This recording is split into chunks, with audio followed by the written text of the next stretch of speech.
primeiro entrevistado é Fábio Ribeiro, do Partido Trabalhista do Brasil. Fábio Paulino Ribeiro é paranaense, casado, pai de 2 filhas. Fábio tem 35 anos, é acadêmico de Direito, construtor e comerciante.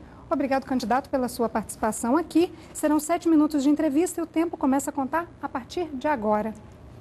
Fábio, o senhor, candidato, o senhor tem 10 anos de militância no PT, já trabalhou, participou da campanha do Raul Filho, inclusive trabalhou com ele na prefeitura.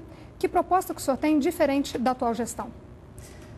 A atual gestão escolheu um modelo a ser seguido e seguiu o caminho deles. Nós temos várias inovações dentro desse modelo de gestão que a gente pode implementar.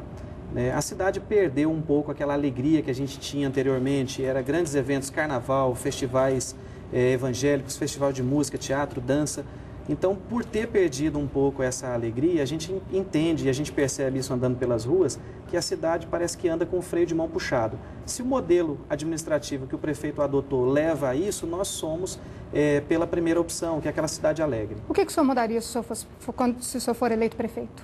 Com certeza, investimento de aproximadamente 12 milhões, justamente nessa área de eventos, que é o turismo. O turismo é o dinheiro mais limpo que uma cidade pode ter, que a cidade pode explorar.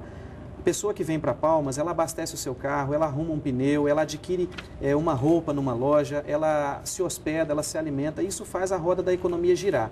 E assim, por exemplo, faz com que todo o município acabe ganhando. Pra você ter uma ideia, para cada real investido nessa questão de turismo, o município acaba arrecadando outros 3. Então, deixar de fazê-lo é errar. Candidato, no seu plano de governo, o senhor fala em não gastar mais do que arrecada. Mas lá também consta que o senhor promete a construção de secretarias, de todas as secretarias, de um restaurante comunitário, um condomínio para terceira idade, centros de atendimento odontológicos e outros. Da onde que virá esse dinheiro?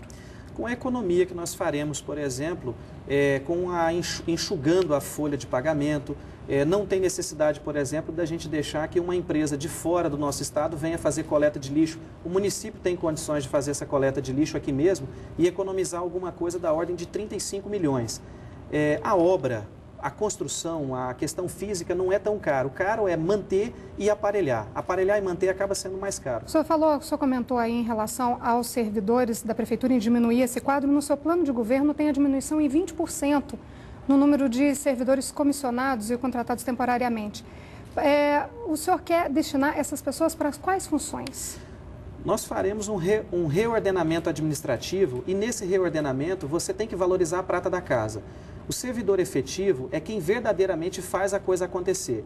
Os contratados são importantes, mas nós temos que colocar o técnico à frente do político, porque normalmente o político entra sem o conhecimento necessário, enquanto que o concursado já está lá há mais tempo, conhece verdadeiramente o que acontece dentro daqueles órgãos. Fazer um reordenamento, fazer a fusão de algumas secretarias, e com isso, por exemplo, trabalhar a questão da economia. E Palmas tem condições de economizar bem mais do que vem gastando. O senhor falou numa entrevista recentemente que o senhor promete R$30 mil num cartão corporativo para secretarias. Qual que é o objetivo disso? O objetivo é dar maior celeridade. Um secretário, por exemplo, se ele está nomeado secretário, é porque o prefeito tem confiança. Se o prefeito tem confiança, por que não resgatar, por exemplo, o modelo administrativo de cartão corporativo? Esse cartão vai fazer com que as compras, pequenas despesas, sejam realizadas pelo secretário, evitando, por exemplo, aquela burocracia toda. Pode ser feito, por exemplo, através de cotação de preço, 3 propostas, chama-se compra direta. Então, nós vamos resgatar esse modelo de cartão corporativo. Antigamente chamava-se suprimento de fundo, mas o cartão corporativo você vai, faz o saque. E outra coisa, nós temos órgãos que podem fiscalizar isso daí.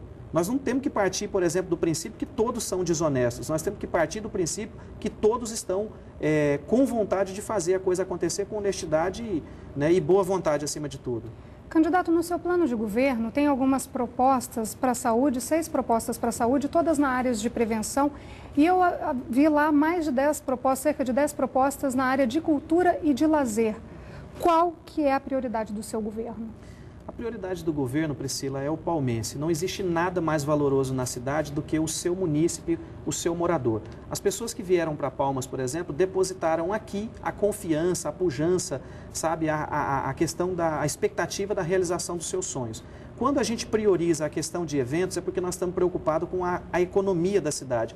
Hoje, Palmas, nós não temos indústrias. Hoje, a cidade, quem carrega, na verdade, essa cidade nas costas são os empresários e os funcionários públicos. Então, nós temos, a nossa vocação é cidade administrativa, nós não temos como fugir disso. Qual que a senhora entende que seja o maior problema de Palmas hoje?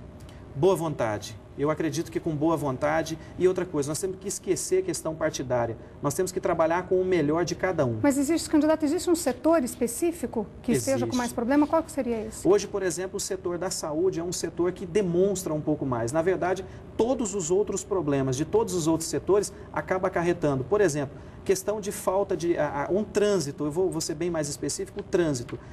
Trânsito acarreta a questão da saúde pública, acaba tirando vagas, por exemplo, de tratamento ambulatorial, né? O senhor disse em entrevista recente que é humilhante a situação do motorista, porque ele tem que dirigir o ônibus e, ao mesmo tempo, ser cobrador. Como que é possível conciliar essas duas questões e ainda manter o preço da passagem ou diminuir o preço da passagem de ônibus?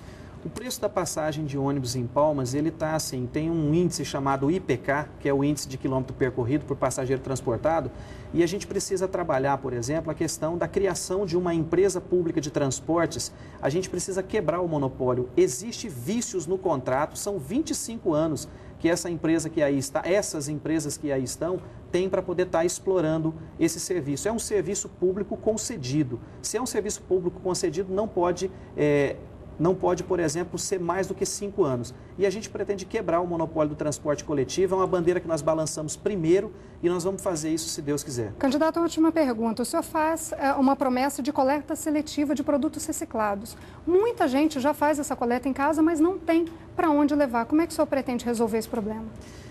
Eu falo para vocês com toda tranquilidade, isso daí é falta de boa vontade mesmo, sabe? As pessoas tirarem do discurso e começar a praticar. Eu não só quero trabalhar a questão da coleta seletiva, mas vamos tratar também a questão do lixo orgânico. Lixo orgânico, se ele for feito um sistema de compostagem, isso vira adubo, isso vai para as hortas comunitárias, isso vai para os jardins de Palmas. Então, assim, é questão de botar para fazer. Dinheiro o governo federal tem, o município também arrecada muito bem, e é questão de botar para fazer, colocar o técnico à frente do político. Com licença, candidato, seu tempo acabou. Muito obrigada pela participação aqui. Eu que agradeço. E o quarto candidato a ser entrevistado é Marcelo Leles, da coligação É a Vez do Povo.